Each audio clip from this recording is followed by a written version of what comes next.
happened?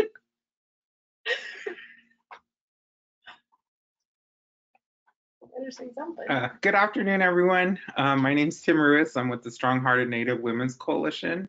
I am a victim services liaison here. I have Joy Landers with us and Adam on the line. We're going to give you guys a few more minutes to log in and get comfortable. We'll start in a few. Thank you.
Okay.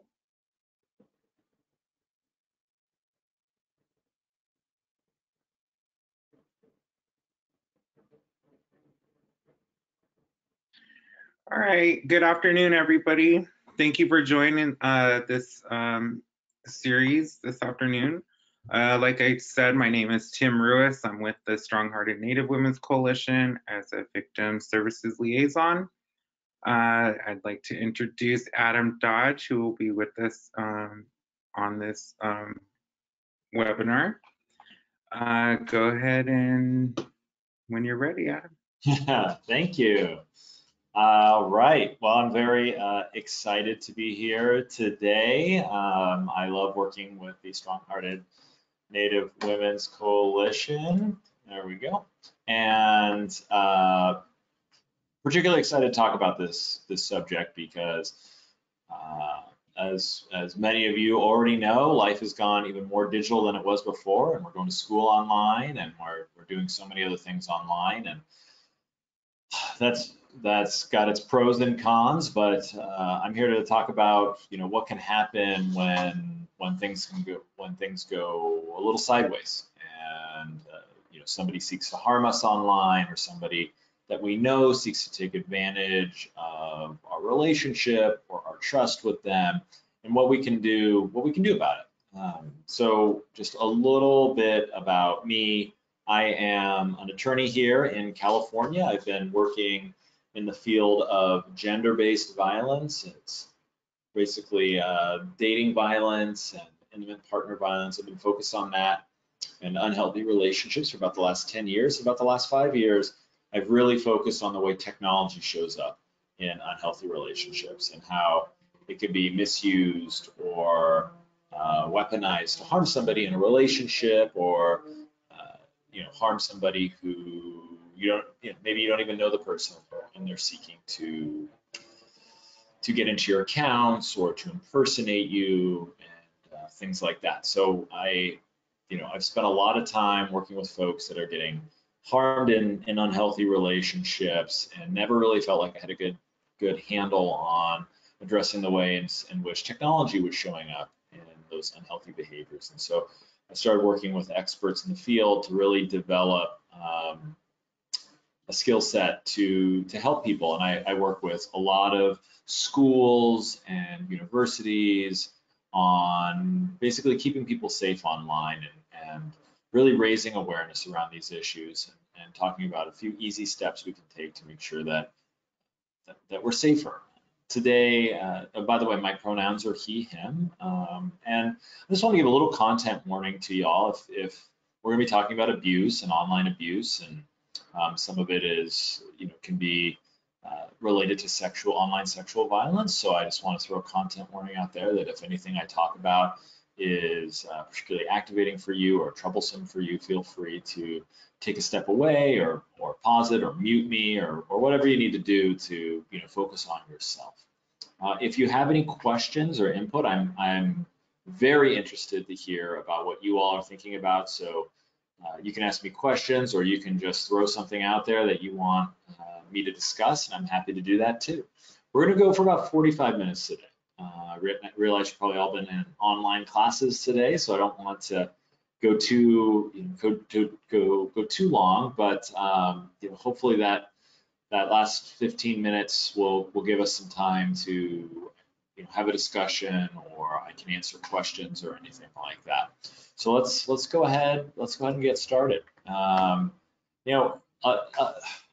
lot of folks, a lot of people that I talk to, especially people in high school, are always talking. This goes before the pandemic. They're talking about how much worse they have it off than their parents. How there's more to deal with. It's harder to get into school. Social media is, created all sorts. It's great, but it also can be, have a negative impact on our lives. And parents or people my generation tend to look and be like, you don't have it more difficult than we do. But I'm gonna buck that trend a little bit and say, yeah, you've got it pretty bad right now. Okay, you've got it, going to school online, the pandemic, the economy, all these different things. Yeah, it's pretty rough out there. I certainly didn't have to deal with any of this kind of stuff when I was in school. And the pandemic and quarantining and all that stuff, people have been talking about it in the news, obviously, a lot. And when it comes to unhealthy relationships or abusive relationships, they tend to talk about how people are now isolated, older, people over 18 or out living on their own are isolated in maybe unhealthy or abusive relationships. And because they're isolated with somebody who's harming them, the abuse is increasing. And so people are really concerned about that. But I think that there's another aspect to all this that people aren't talking about, and that's that students have been ushered, students and those seeking to harm them have been ushered online.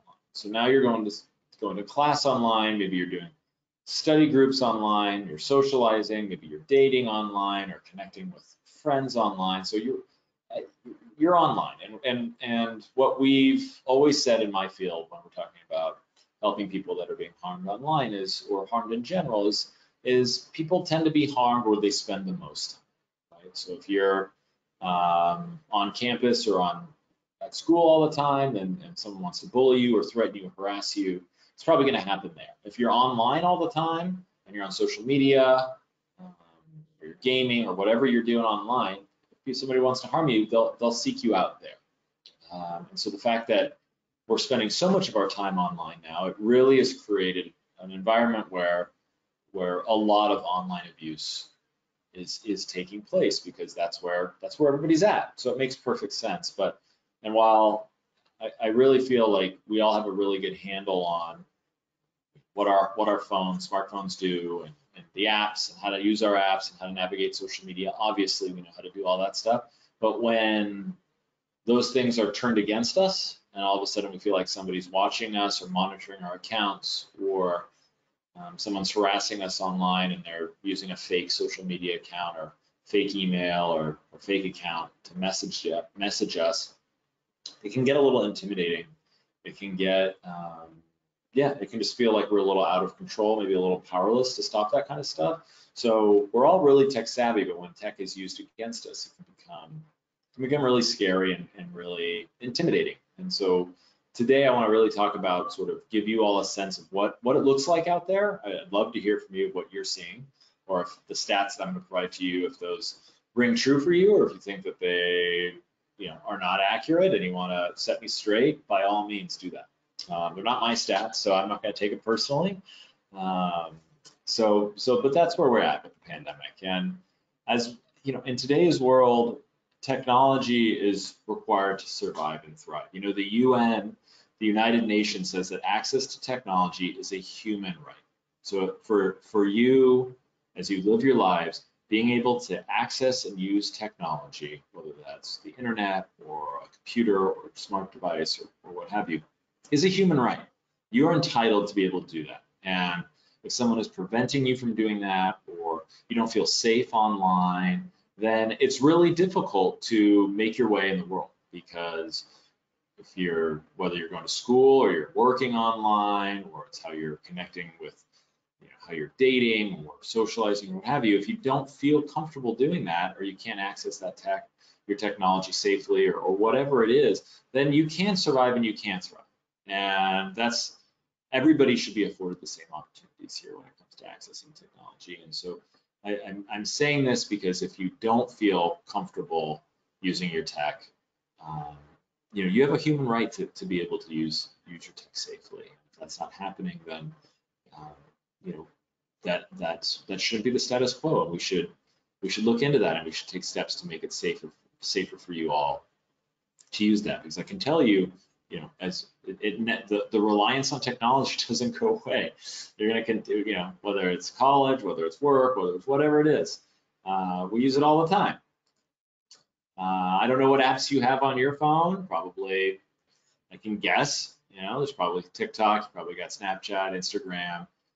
Maybe you got WhatsApp. Maybe you've got some different apps like that on your phone. You've got maybe YouTube app, something around those parameters. But we all, I don't care how old you are, we have a ton of apps on our phone, and we use them to do a lot of stuff. And now, in particular, when we're all online and we're all so reliant on technology, it's so true. So now, if you want to stream, your music, your entertainment, connect with your friends, message your friends, go to school, work out, keep a calendar if that's what you do, get a ride share. I don't know what message somebody, use a health app, get directions somewhere, connect with your friends' location. We're doing all these things through our phone, and if somebody has access to that, or somebody is preventing you from using it, or you don't feel safe using it, or somebody else is getting inside one of those accounts and is monitoring you, that's not okay, and that really can impact all levels of your life. And I'm here to tell you that is not okay. And whether someone is aware of it or not, whether it's you or a friend, or you see somebody in a relationship that may be unhealthy and they're not able to use the apps that they want or connect with the people they want on social media, that's a sign of an unhealthy relationship. And technology, you can kind of throw technology out the window, because it's really about the underlying behaviors. I'm not, even though I tend to focus on the tech stuff, it's not just about the tech stuff. The term, instead of saying online harassment, cyber stalking, or online abuse, I tend to go with tech-enabled abuse. That is, the ways in which technology, like the internet or social media or your devices, are used to abuse someone or to harm someone. And it's defined in a few different ways. One, it's not new abuse, is what I was getting at a second ago. But the underlying behaviors are not new. Bullying or cyberbullying, it's still bullying. It's the same stuff that we've all been seeing through different generations. Whether it's name calling, or threatening somebody, or trying to put somebody down, or humiliate them, or embarrass them, or exclude them. Those aren't new tricks. That's been going on a long time, but it's happening now on a digital landscape. So now it's happening instead of just happening in school, it's happening on social media, or maybe it's happening during online classes, or maybe you're a gamer, it's happening in the comments on your Twitch platform. It's, it could be happening on messaging, if you use WhatsApp or whatever messaging app you use.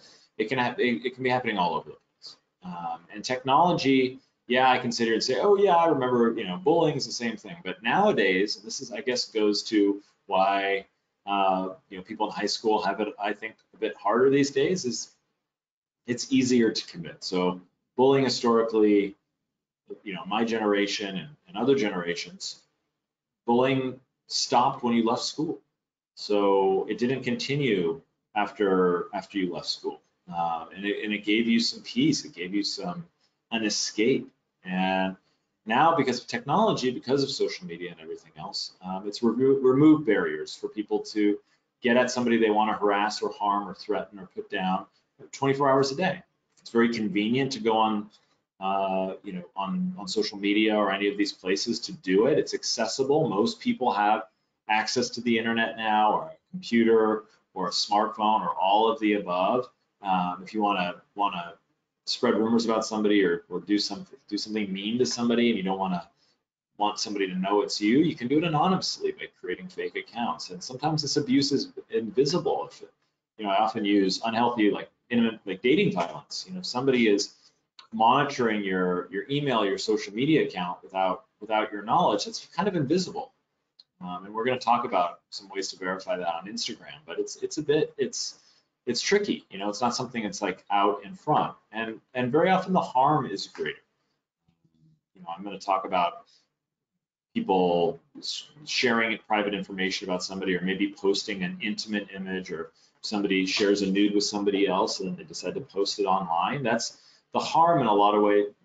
If I'm taking an example, if I had if my girlfriend sent me an intimate photo or a nude and then I posted it online, it's that kind of abuse is very repeatable. It continues to harm somebody over and over again, and it's far-reaching.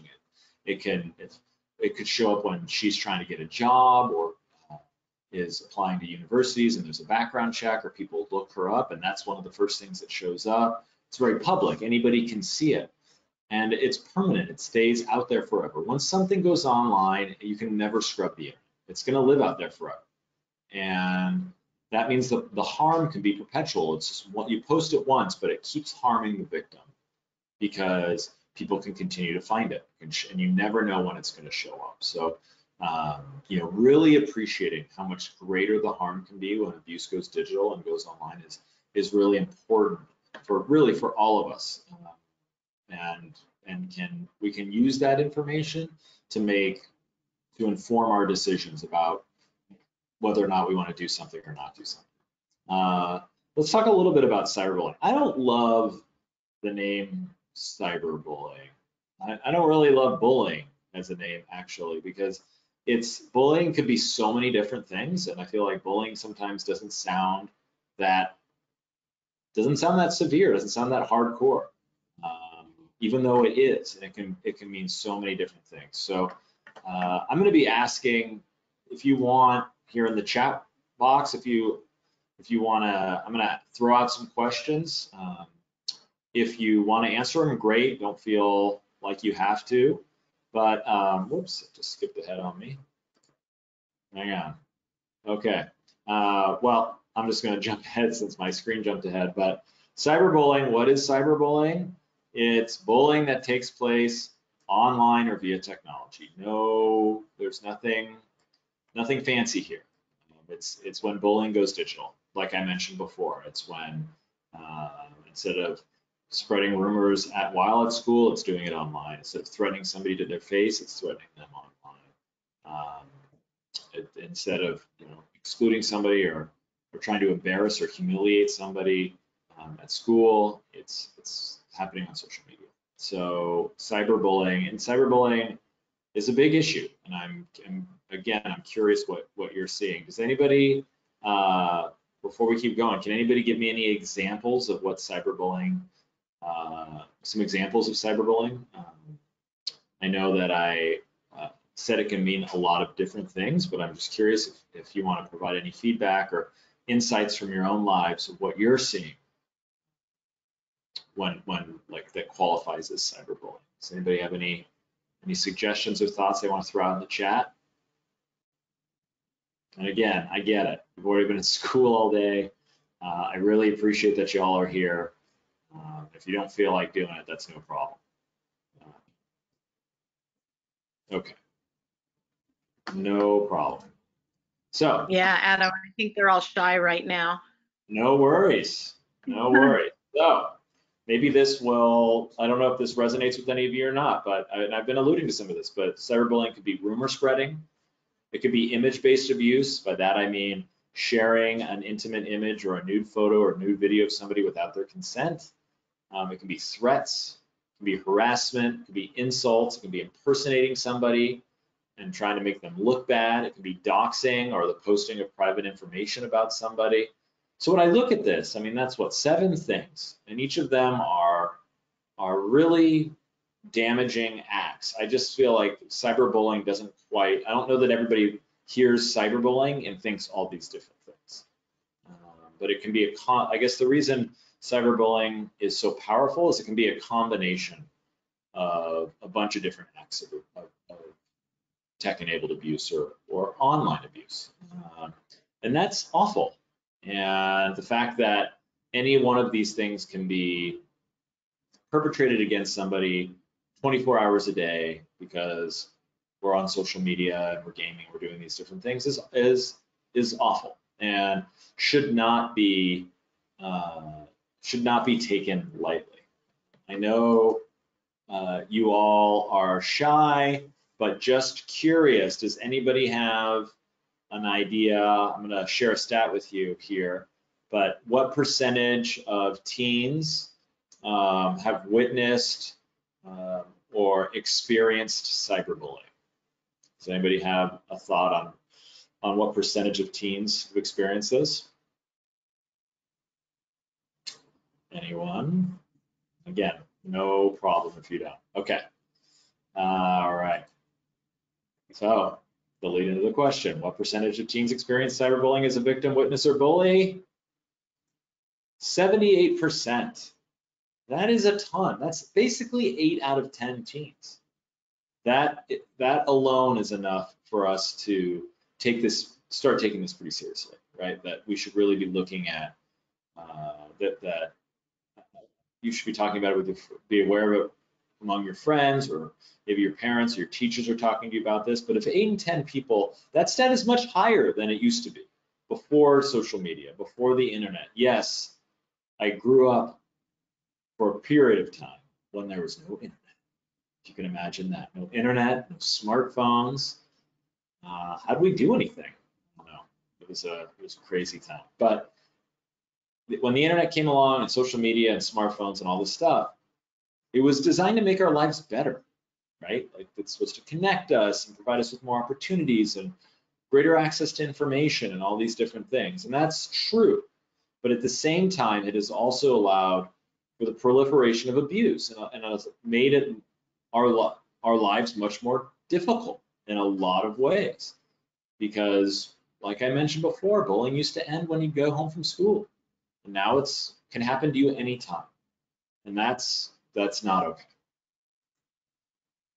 So how does tech-enabled abuse show up in unhealthy or abusive relationships? I throw this around a lot, right? That okay, we're talking about unhealthy and abusive relationships, and I'm talking about how technology is misused or weaponized to harm folks. But how does it show up?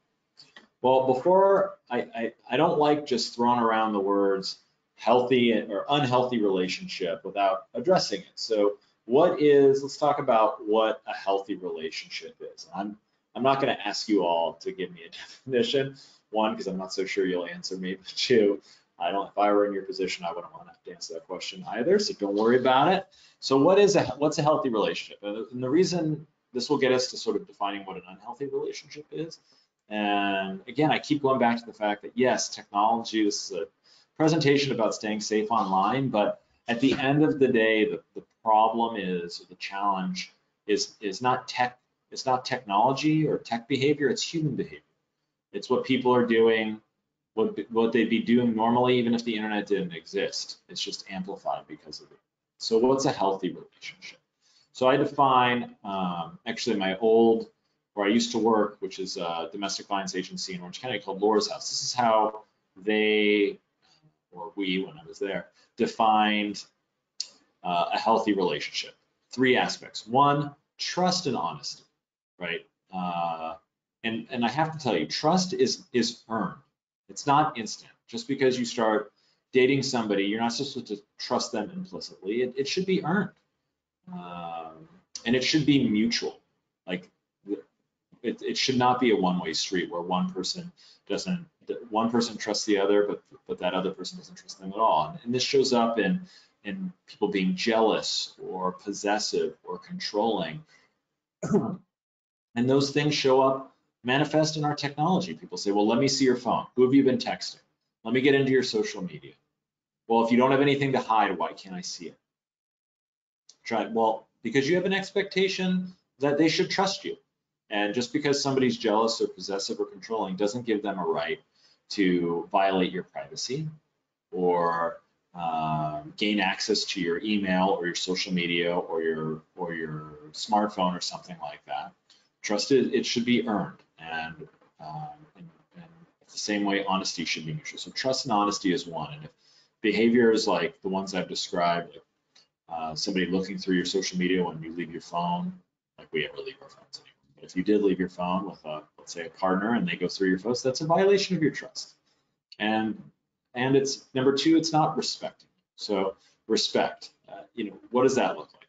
It should be respect for a partner's individuality and identity. They should respect who you are and not try to change you to be something that they want you to be. And that could, with technology, that can be, stop following these people on Instagram, or change your behaviors on Snapchat, or I don't like you watching these videos on TikTok or whatever. So respect. If you're into that, then you're into that, and that should be respected. And the person should respect your boundaries and your feelings and your privacy and your beliefs and your interests and your family and a whole bunch of other stuff. And it's not respecting somebody's privacy if they're going through your phone, or logging into your accounts when you don't know it. And if your interests, if they're not respecting your interests or telling you not to follow certain things or watch certain things online, that is not consistent with healthy behavior. And then finally, safety. So you need trust and honesty, you need respect, and then you need safety. And when we were at Laura's house, we always talked about physical and emotional safety. We always talked about how somebody should feel safe physically in a relationship. If you don't feel safe physically, or you feel like that person's going to harm you, then that is a red flag.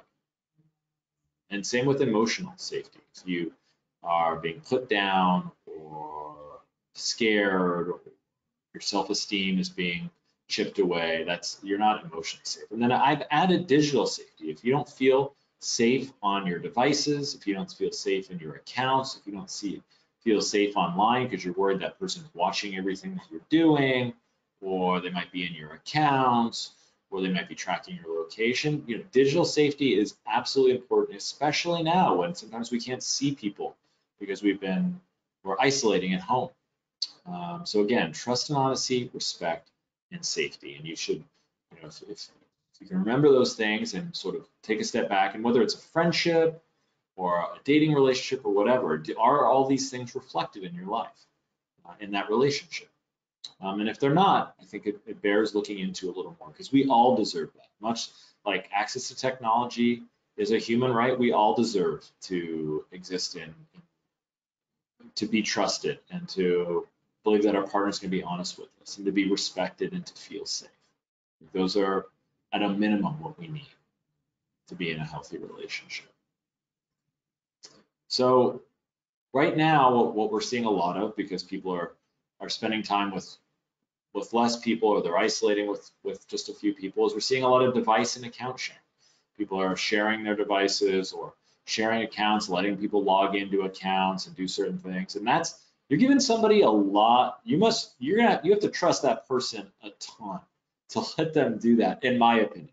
Because I've seen how bad this can go if somebody who has been given access to your smartphone or your email or a social media account, and if they decide that they want to harm you, they can lock you out of those accounts, they can make changes to those accounts, they can screenshot things from those accounts, they can use those accounts to impersonate you, they can do all these different things. And like I said, I showed you that slide with all those different apps that we use on our phone in any given day, and how reliant we are on those things. And if somebody gained access to our device, or gained access to those apps and denied us access or made changes, it can turn our lives upside down. It could affect our ability to go to school, it can affect our grades, it can affect our work performance, and a variety of other things. And the thing to remember, this is from a TED Talk by Eva Galperin, who's with the Electronic Frontier Foundation. She said, full access to a person's phone is the next best thing to full access to a person's mind. And that's true. I guarantee you probably have more information on your phone than you do in your home. And if you give somebody access to all that, you better trust them. Look, I'm not telling you not to do that. I'm not saying, I don't do these presentations to say, you know, keep your technology close, don't let anybody have access, don't give anybody your passwords ever. All I'm saying is make an informed decision, right? Like, I've heard from so many people, old, young, whatever, who say, if I had known what could have happened or what would happen, or the kind of harm that I could experience by sharing a nude photo or giving somebody access to my accounts and my devices, then I would have never done it. And I hate hearing that, because what I want people to do is to make an informed decision at that time. Say, okay, I'm going to give I know, I fully appreciate what could happen, but this person could wreak havoc on my life by, you know, stealing my identity or impersonating me or taking over all my accounts, but I trust them and I don't think that they're going to do that. And then if it does happen, you say, well, I knew the risks and I made the decision to do it. And I knew the risks, and this sucks. And I don't like feeling this way, but at least I can own that decision, as opposed to saying, I didn't even think about it when I gave that person access or shared that photo. I didn't even think about what would happen. And we just can't afford to live like that anymore. I don't care how old you are. You know, these days, you just can't, because when it comes to online abuse and technical abuse, the consequences can really upend your life and follow you for the rest of your life. So what happens when we share accounts and share devices is people access those accounts and devices without permission. They get on our social media, they log into our email. You know, I worked on a case where, you know, somebody just used, like, she was using her boyfriend's laptop for school, and it didn't, and she wrote a paper on there and she submitted it and did all these things, and logged into she was a freshman in college, and she logged into her school portal to, like, upload her assignments and things like that. And when the relationship was unhealthy and abusive, and he was very jealous and was very controlling, and when it ended, he took the paper that she had written and went on a homework site where you pay people to do your homework for you, and created a fake account, created two fake accounts. One as somebody who does homework for hire, and another, and one as her, and made it look, did a back and forth exchange to make it look like the victim was soliciting help to write the paper she had written on his laptop, which he still had access to. And then, as this homework for hire person, emailed the dean of her school and said, hey, this person didn't pay me, I wrote this paper for her. And she almost got expelled. And it was because he accessed her account without her permission. And all she had done is logged in to her accounts on his device. And it usually saves the password, or maybe she never logged out. So always log out if you're using somebody else's device. And it's tough to do, because some things, like if you're using Instagram on somebody else's device, we never log out of Instagram. You know, we exit Instagram, but we don't log out. We just close the app. It's rare that we log out or log into Instagram. Or I should say log out. So once you log in, you want to be able to access it quickly. So accessing, and I'm very intentional about the language here. I don't say hacking. You know, if it's a dating relationship, or you're dating somebody and they access your device or account without permission, that's what's really going on. And everybody kind of understands that. Whereas if you say hacking, maybe it sounds like it's something more sophisticated or something like that. I don't know if any of y'all saw this show. I'm willing to bet some of you have. It's on Netflix. It's basically about a stalker. This guy in the back, Joe. And there are a lot of different behaviors that come out in this show. As well, do I dare ask? Anybody seen this? Anybody seen this show? Gosh, I wish I was in person so you could just tell me. Tim has. Tim, I'm going to put you on the spot. Do you recall any sort of technology-enabled abusive behavior or technology-enabled abuse that can't? Spoiler alert for anybody who hasn't seen it. I apologize. That Joe used?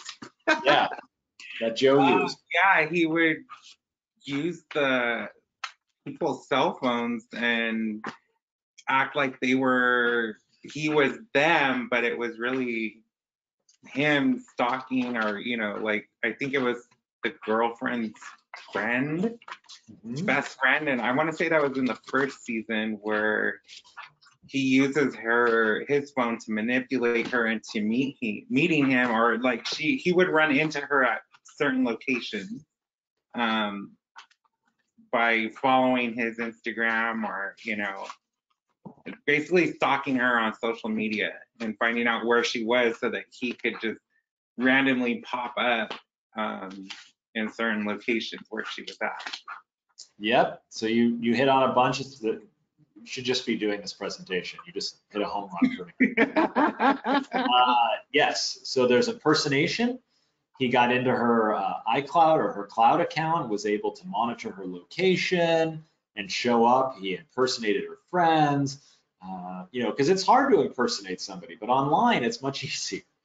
So this show really, I've got some other, it's a very addictive show. A lot of people binge this show. It sort of romanticizes stalking a little bit, which I'm not crazy about, but it really does illustrate some very common tech-enabled abusive behaviors that we see, like accessing somebody's accounts without the permission, which is what he did here, or impersonation. And when you access somebody's accounts, you can monitor their activity, or as Tim mentioned, or just monitor social media. I'm always telling people, look, you can do whatever you want, but I think having a private social media account, unless you're trying to become an influencer or something like that, having a private social media account is a good idea, because people can monitor your location, they can monitor things about you, they can watch you from afar. So, but you can monitor somebody's activity to see where they're going, whether, you can monitor somebody to see what messages they're sending to their friends if you have access to their accounts, or you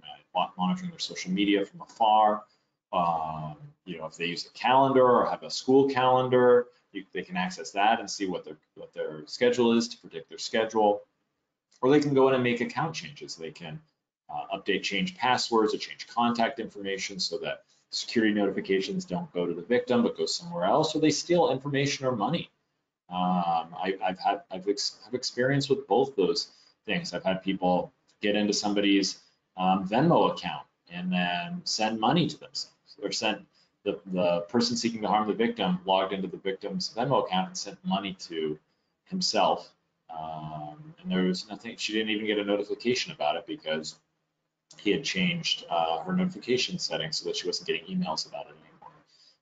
So there's just a variety of things, and it's not, you don't have to be super like an expert or super tech savvy to do this stuff. Another common one is image-based abuse and doxing. Okay, this is another thing that I want to talk about, because statistically 1 in 4 teens share nudes, they sext. Maybe it's higher, maybe you're rolling your eyes at me right now, but I've worked on so many cases around this. So it's very common, and a lot of people will tell you, oh, it's normal, it's no big deal. People do it all the time. It's not, it is a big deal. I'm not, look, if you're under age of 18, it's not a good idea. If you're 18 and over and you want to make an informed decision to do that, knowing that that nude photo, if somebody decides to use it against you and publish it online, will never go away. And it might show up when people do research on you or Google your name, or it could show up down in 5 years from now in your social media feed or something like that. So it may not seem like a big deal at the time, but I can guarantee you, if you talk to victims who've experienced this, it is a huge deal that haunts them sort of forever. And so again, I'm all about making informed decisions. And if you're in a relationship with someone and one person is 18 and one person is 17 and you're exchanging nudes, then you're getting into some criminal territory where it's engaging in this activity with a minor, which is also a reason to be really mindful about that behavior. But it's happening. I'm not here to scold anybody or say don't do this or whatever. I just want people to understand the implications, because I'm tired of seeing really good people get harmed and tell me they felt pressured, or they didn't think it was a big deal at the time. And if they knew then what they knew now, they wouldn't have done it. And that's really all I'm trying to get, because 1 in 12 people is a victim of image-based abuse or revenge porn or non-consensual pornography. That's a big number. It's a really big number. Doxing is another one where people are posting private information about somebody, or if somebody has a social media account that doesn't include their name or their phone number or their address or email address or whatever, people will publish that to harass them or to make them the target of harassment and things like that. So that's very popular, especially today when there's so much screen recording happening. So now when you're going, this affects students everywhere, that this risk didn't used to exist. Now you're going to school online. If somebody says something in class, if they get laughed at, or they don't answer something correctly, or they say something, that can all be screen recorded now, and that can be published or edited or taken out of context to humiliate somebody, to embarrass somebody, to bully somebody, and that risk didn't exist. It didn't exist when you were going to class in person, and that's true for study groups, for dating. If you're video chatting or whatever, and you normally would be together, somebody can record that stuff, or somebody can take screenshots of that stuff, and that can be weaponized to harm somebody. So again, I'm not saying don't, if you're in a dating relationship, you're dating somebody and you want a video chat, of course, go for it. But be really mindful about what you share on there, because now it's all recorded, and that's just a risk that didn't exist before. A lot of people ask me, well, what about hacking or spyware or listening devices in my house? Look, these are all way less likely than image-based abuse or impersonation or accessing somebody's device without consent. Spyware, where they put some kind of app that hides on your phone and listens to you through the microphone and takes pictures of you and monitors your location and all these things. It's really uncommon. That stuff exists, but it's uncommon. By the way, if your phone's acting weird or running hot, or the battery won't stay, is dropping really fast, that could be a sign that there's spyware on. People use GPS trackers sometimes. It's the James Bond stuff, the Mission Impossible level spy stuff. We're just not used to seeing that. Spy cams or listening devices in the homes. Here's a tip: if you really feel like someone's spying on you in your house, reset the Wi-Fi password, because it's very likely that device is using the Wi-Fi. It's not using some radio signal or something more sophisticated than that.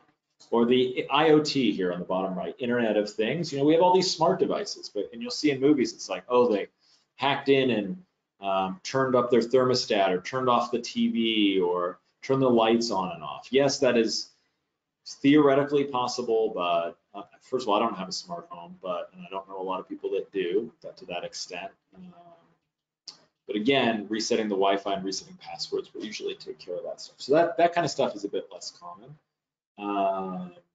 But the big takeaway here is, because you're online, if someone's seeking to harm you, they're likely to start online, which is a really good reason to take your online safety seriously, or take your digital safety seriously. And as I mentioned, we're very focused on our physical safety.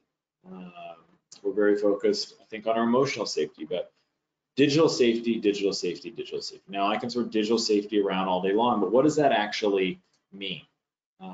Well, digital safety, when it doesn't get prioritized, can create a false sense of security. I was working with this client who was going to online classes, and another student started asking her for nudes, started saying really insulting and gross things to her, and she reported it to the school.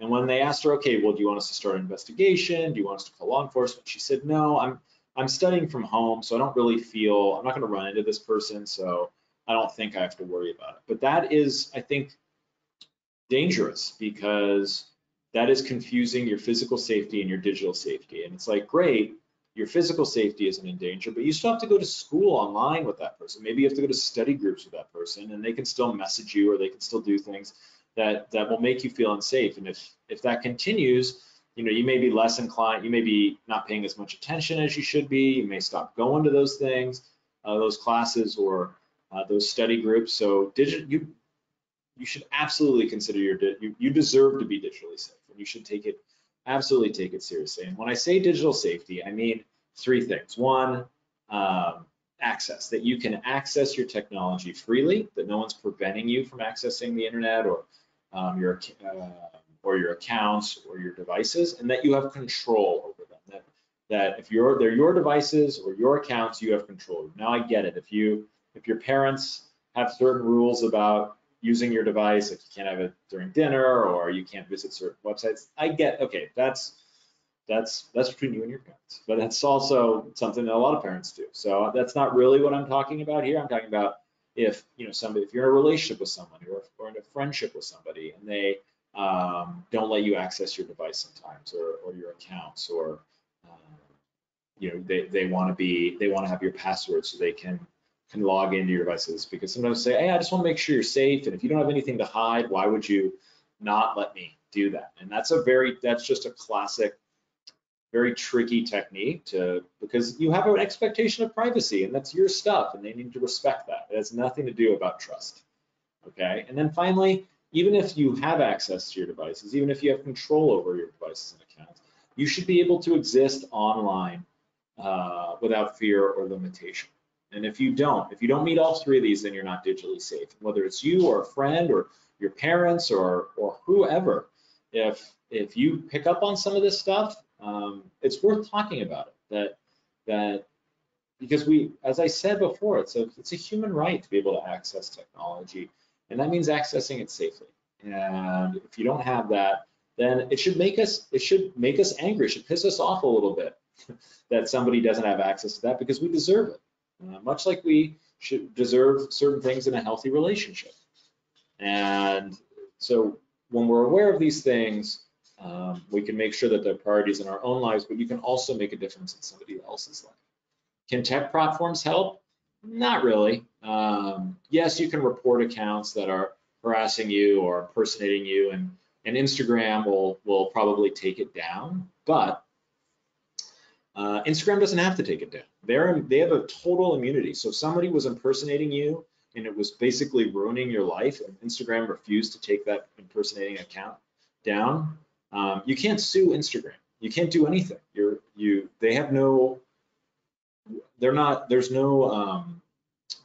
Oh man, I'm losing my words. I have a 3-week-old. Sometimes I lose my words sometimes. But they don't have any legal responsibility to take those platforms down or those offending accounts down. They'll say, oh, well, don't go look at us. We're just hosting the platform. We're just Instagram. Go after the person that's abusing you. And that's really unfortunate. So I just want to set your expectations that yes, all the tech platforms will have portals to report accounts and will take them down, but they can do it at their own pace. And if they don't do it, you can't force them to do it, and neither can law enforcement, and you can't sue them either.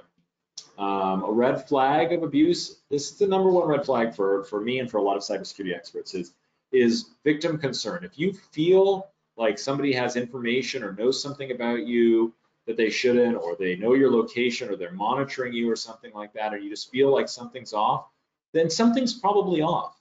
And don't dismiss it as paranoia. Don't say, oh, I'm just probably being crazy. But trust your instincts. Trust your friend's instincts.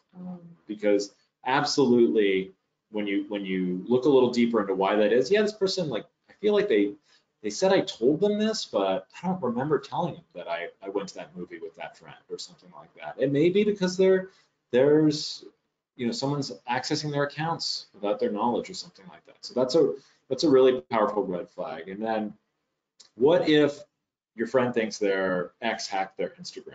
Now, normally I would ask you all to tell me what you would do if your friend says, hey, I think my ex is hacking my Instagram, but I'm just gonna run through it because, and if you throw somebody in the chat, great, but you can use your existing tech savvy skill set to do that. So if you have Instagram, you probably already know this, but if you log into Instagram, which maybe you're all already on Instagram right now, but if you log in Instagram and you hit your profile, so bottom right corner, hit that little circle, and then once you're there, you hit the upper right hand corner with the 3 horizontal lines to bring up the settings menu, and you hit settings at the top,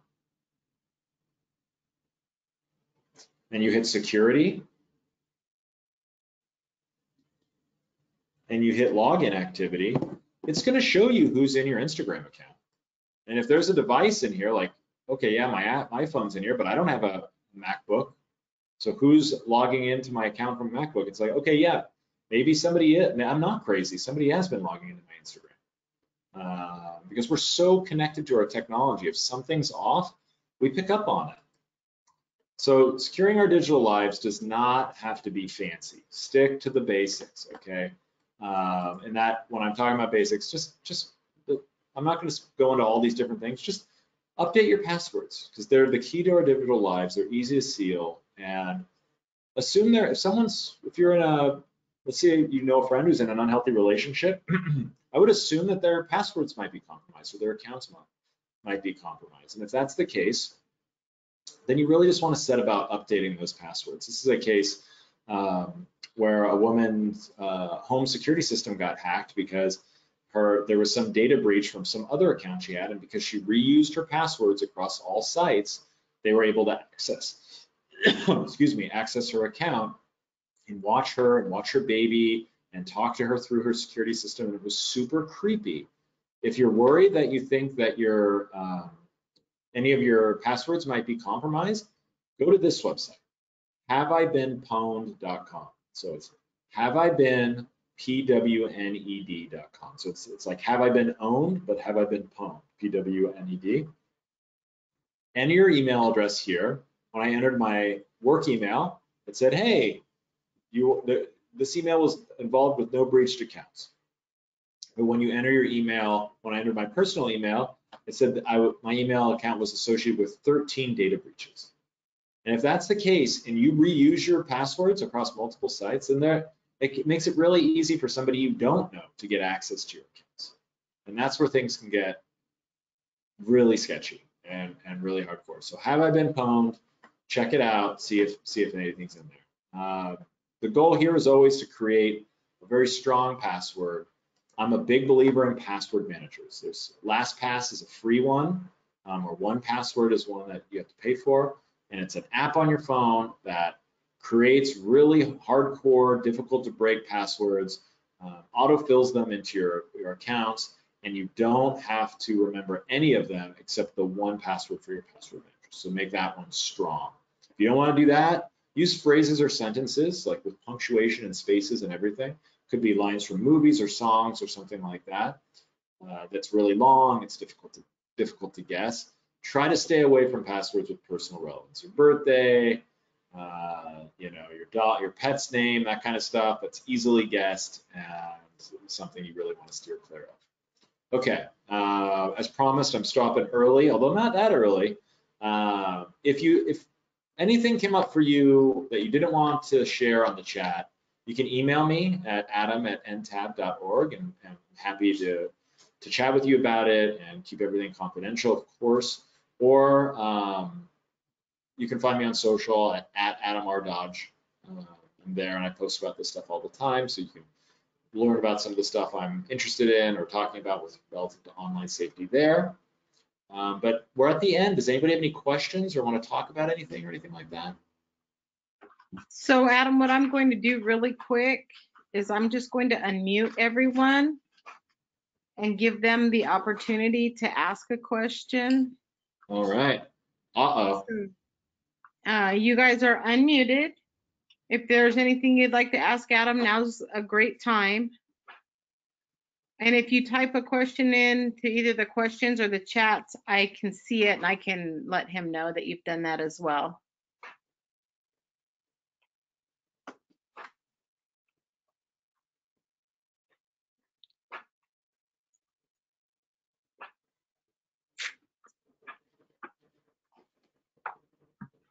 So what I'm gonna try to do, just in case, is I'll turn off the recording really quick.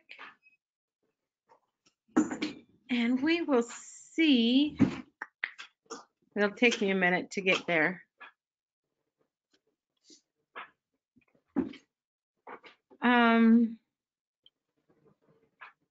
If that will prompt a question to come through.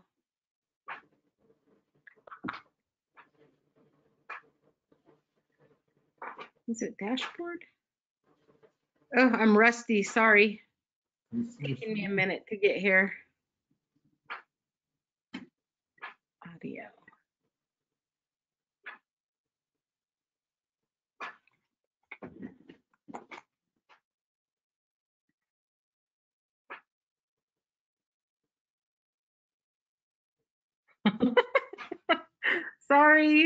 Sorry. No, I'm looking for how to stop the recording.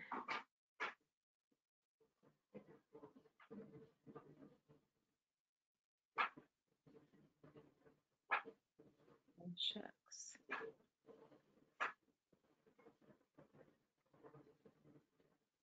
Where did you go? This one?